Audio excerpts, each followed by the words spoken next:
My Govanen. Welcome to the Tolkien Lore channel. I'm the Tolkien Geek, and in this video, I'm going to talk about an interesting theory that Tolkien essentially wrote himself into his Middle-earth mythology. The theory is basically that he is a descendant of Aragorn. And I kind of developed this theory independently, but other people have developed it as well. You can find it around the internet in different places.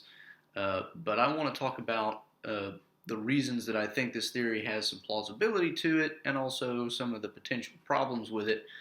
And obviously, there are going to be a lot of interesting details in here that might be spoilerish, so beware. I'm going to go into a lot of different things that relate to this. There's stuff from Lord of the Rings, there's stuff from the Silmarillion, there's stuff from the Middle Earth History series that Christopher Tolkien has published, there's stuff from Smith of Witten Major. So if there's any of these things that you don't want to be spoiled on, you might want to stop watching before I get any farther. That said, let's get to the theory.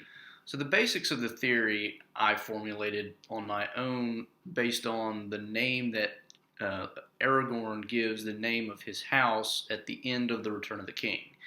There is a little scene where one of the hobbits calls him Strider in front of either Prince Imrahil or one of the other notable people of Minas Tirith, and the whoever it is basically says, "Is that how you address the king?" And of course, the hobbit's kind of embarrassed about the whole thing, but Aragorn basically says, maybe it'll sound better in the Quenya. He doesn't use the term Quenya, but he's referring to the Quenya, and he basically says Telcontar, which is the Quenya term for Strider, apparently, will be the name of his house forever. So he basically takes the name that he had been given in a not so nice way and applies it to his family name for the rest of time.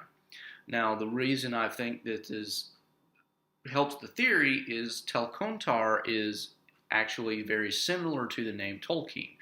At first glance, it doesn't seem like it is, but if you pay attention to the way the word is shaped in terms of its consonants, leave out the vowels, and think of it phonetically. Tolkien and Telcontar both start with T. The next consonant is an L, and the next consonant sound is a K, so it's spelled with a C in Telcontar and a K in Tolkien, but it's the same sound. And then the next consonant is an N. The only real difference between the two is Telcontar ends up having the extra 3 letters of TAR at the end. And on the one hand, you might say that that's not really that close, but you have to remember that in Tolkien's development of his own languages, he was actually very interested in the idea of language development over time and how languages evolve, how they change. And one of the ways in which he does that is through vowel shifting and things like that. So if you pay attention to, for example, the plurals of some Elvish words that we can just see from maps, you can tell that a lot of words end up shifting their vowel sounds from singular to plural. So the word for hill is amon, but the word for hills, plural, is emyn. So it goes from amon to emyn. And similarly, the word for tower is barad, as in Barad-dûr, the Dark Tower. But the plural for tower, which we can see in the Tower Hills to the west of the Shire, is Beraid. So it goes from B-A-R-A-D to B-E-R-A-I-D. So vowel shifting is an easy thing to deal with. The only real trick is the TAR at the end of Telcontar. But that, I think, is not a big deal either because, again, if you think about language developing over years and years and years, it's really easy to imagine a scenario where an ending syllable just kind of gets dropped off over time for simplicity's sake. So that's point number 1 in favor of the theory, and point number 2 is also related to Aragorn himself because his lineage goes back to Luthien, Beren and Luthien from the Silmarillion. And one of the things that is said of Luthien is that her line will endure forever. Her line will never die out. There will always be a descendant of Luthien, and that that plays into the theory a little bit, because if that's the case, and we have to remember that Middle-earth is supposed to be kind of like a prehistorical Earth, the Lord of the Rings and the Silmarillion are both mythic prehistories of our own world, then that means there has to be some descendant of Luthien still running around, because in Tolkien's world, prophecies come true. So that being the case, somebody has to be the heir of Luthien somewhere in the world, and given that Aragorn gives his house the name Telcontar, and he's the last remaining descendant of Luthien, you would want to look for somebody with a similar name to Telcontar. How many names do you know that are more similar than Tolkien? So that's kind of the first two pieces of evidence that you can just pick up from the Lord of the Rings itself. But there's also some more stuff that you can get into that gets a little more interesting and even a little more compelling. So the next two pieces of information come from, well, not come from, but relate to Smith of Witten Major. I've talked about this before in a previous video, the story as a general topic. I didn't want to get into a whole lot of detail even in that video, because there's a lot of cool stuff that you should read yourself. But for purposes of this video, what I want to point out is the protagonist in Smith of Witten Major is in some ways a reflection of Tolkien himself. You get the idea that there's a lot of Tolkien's own very personal feeling about how he views fantasy and the wonder and awe that he experiences in writing it and experiencing it himself, that he puts into Smith. And the reason this is important is because we find out that Smith's grandfather was a man named Ryder, which sounds a lot like Strider, right? So he's got a grandfather named Ryder who was a great traveler, and who was also very much he traveled in fairy himself, which is what Smith of Witten Major does throughout the story. And the reason I say Smith is also a kind of a reflection of Tolkien in an autobiographical sense is one of the things about Smith throughout the story is he's constantly kind of going off on these journeys into fairy, and he leaves his family behind to do this, and it's like something he's almost compelled to do. And the same could be said of Tolkien in a way, because he's constantly leaving behind family duties or his work duties or other things. He admits in one of his letters a lot of the time that he spent on his own mythology was time that was stolen from other places. So you get the idea that Tolkien and Smith of Witten Major are, at least, they're not a one-to-one correspondence like, say, maybe Leaf by Niggle. The protagonist Niggle is pretty much Tolkien. But you do get the idea that there is a connection there. And so it's interesting to see that Smith has a grandfather named Ryder who is also, well-traveled in fairy. And the fact that he's well-traveled brings up a second point, which is that Tolkien, along with Lewis and some other people that he knew, was very fond of taking long, long walks in the countryside, which, if you think about it, makes a lot of sense, because the reason Strider gets named Strider in The Lord of the Rings is because he goes about at a great pace on his long legs and is very well traveled. He's the most well traveled man of his day, which is kind of easy in the sense that he's 87 years old and still young and hale. But the point remains, he's well traveled, he walks a lot, and that plays into the theory as well. This is probably the weakest piece of evidence, but I still think it's interesting to note, especially because Smith of Witten Major was written long after Lord of the Rings. It was actually published well later and written well later, and so it's an easy thing to fit into. If we want to say that this is something that Tolkien did, it's easy to say that he could have put the same theory into Smith of Witten Major. It's not a very strong piece of evidence, but I do think it's worth mentioning. The next piece of evidence, though, I think is the strongest, and that's going to be the most interesting. So this last piece of evidence is from the History of Middle-earth series that Christopher Tolkien has been publishing for years, which is basically finished now as far as anybody can tell. But back in the 5th volume of that series, which is labeled The Lost Road and Other Writings, we get a piece of fiction that Tolkien started as part of an agreement with C.S. Lewis. I talked about this in one of my videos about the ways that Tolkien impacted culture. He ended up having an agreement with Lewis that he would write a time travel story and Lewis would write a space travel story. Lewis, of course, ended up writing the space trilogy, which has Out of the Silent Planet, Paralandra, and That Hideous Strength. Tolkien never finished his story, so we never really got to see it in print. But Christopher Tolkien did put kind of the beginning stages of it, the part that had been written, into The Lost Road and Other Writings, which is volume 5 of the History of Middle-earth series. And the reason this is important is because it plays a significant role in the Middle-earth mythology, because the time travel story ends up becoming the basis for Tolkien's Numenor.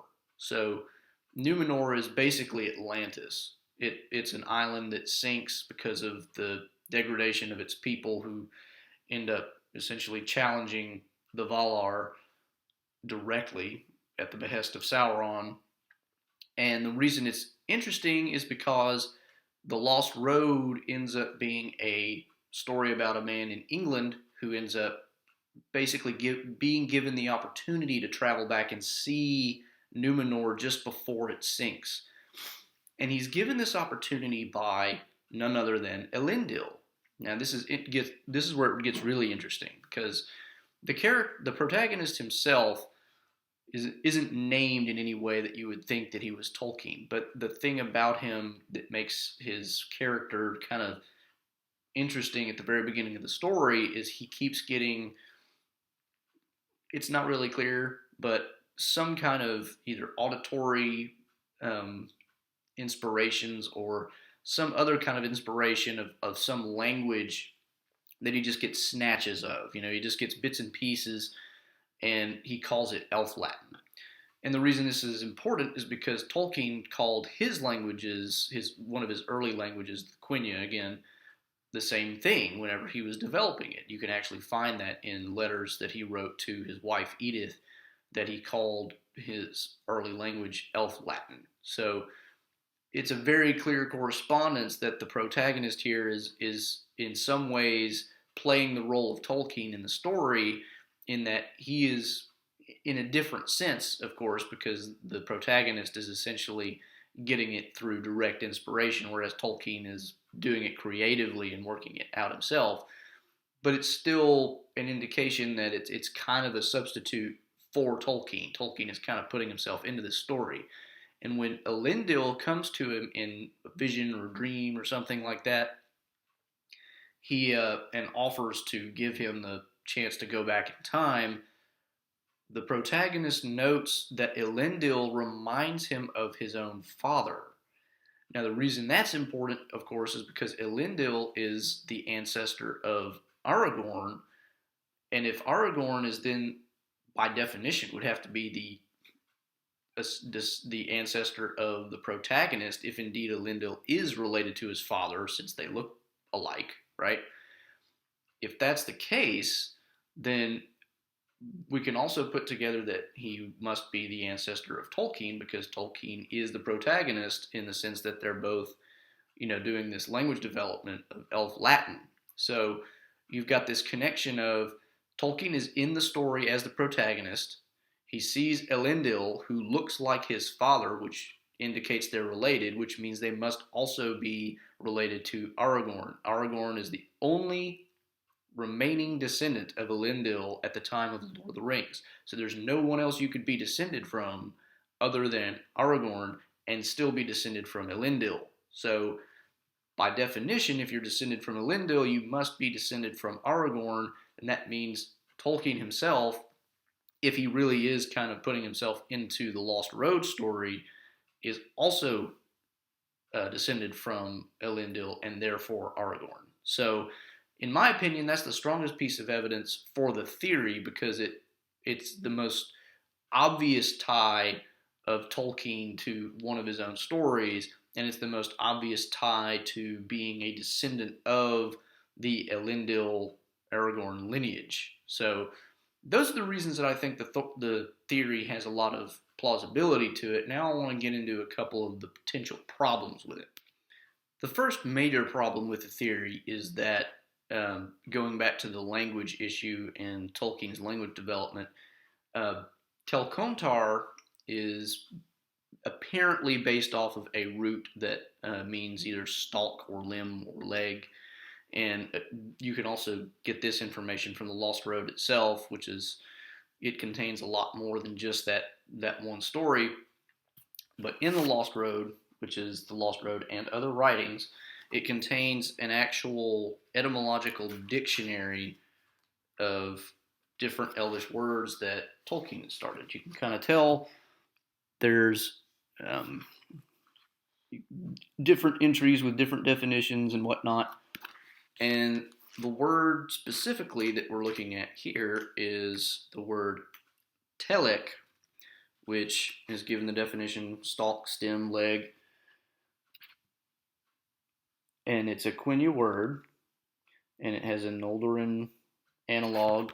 But the interesting thing about this etymology set is that it was developed prior to Lord of the Rings, or Christopher Tolkien has some notes in advance of the etymology itself that, some of the stuff might have been added during the early stages of the Lord of the Rings, but he thinks that most of it was finished beforehand. So the word Telcontar is based on a pre-existing word that existed before Tolkien wrote Lord of the Rings, and therefore before he really could have had a chance to put himself into the story. Now, I don't think this is a fatal objection because, first of all, the root word is telek. That doesn't get you all the way to Telcontar. There's nothing about the word strider that necessarily says that if you're going to base it off of a root word for leg, it's going to end up having the form Telcontar. And I've looked through the etymologies to see if I can find some other roots that make it clear that those two are related. I can't find one.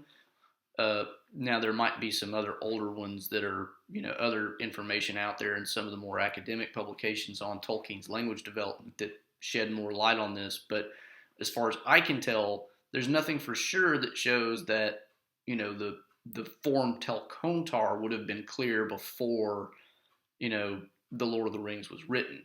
The other reason I don't think it's fatal is because the Lost Road pre-existed the Lord of the Rings, and so he's kind of already putting himself in there anyway.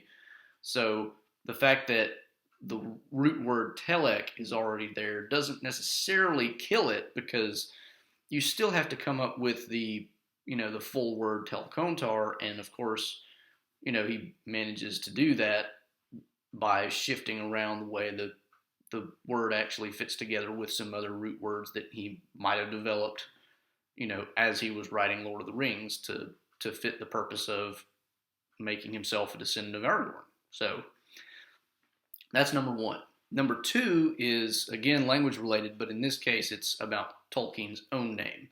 Tolkien says in one of his letters to somebody that his own name is Germanic in origin and basically means foolhardy.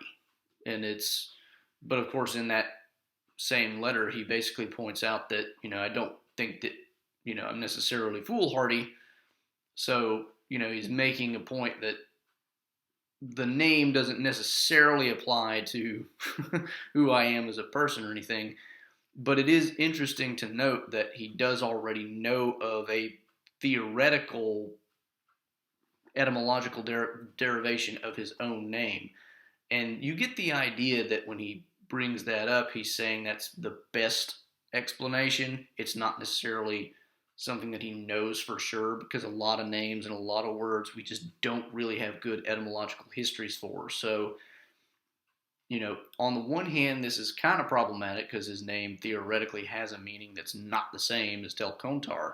On the other hand, he also is admitting, don't really know for sure what my name means. This is just a best guess based on the etymological data we do have. So, the fact that he doesn't have a for sure clear one makes it even more possible that he would, throw himself into the story by connecting himself to something with a more certain, so to speak, etymological history. So it's a problem, but it's not a huge problem. So those are the two major flaws that I can think of for the theory.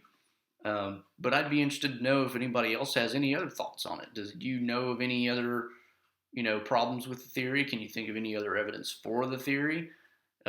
You can find different stuff out there on the internet. I mean, there's probably Reddit threads and who knows what on this, but if you know something that I haven't talked about here, feel free to comment. I'd be interested in carrying on a discussion because this is one of my personal favorite pet theories when it comes to the Lord of the Rings.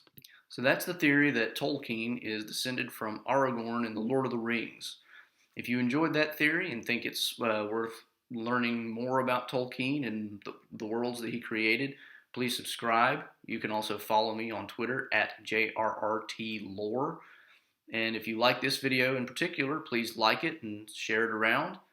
I'll see you next time. This is the Tolkien Geek signing out for the Tolkien Lore channel. Namaste.